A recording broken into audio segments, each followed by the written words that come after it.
اگه فقط 90 روز وقت داشتم که وزنمو از این به این تبدیل کنم چی کار میکردم؟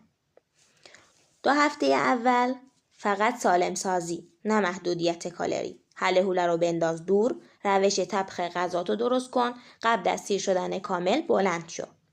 2 هفته دوم کربوهیدرات رو محدود بکن.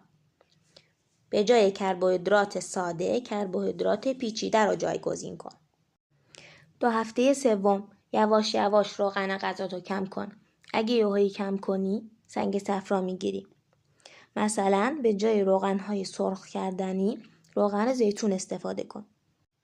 2 هفته چهارم ورزش هوازی رو شروع کن و با روزی نیم ساعت شروع کن و هر روز 1 دقیقه بهش اضافه کن.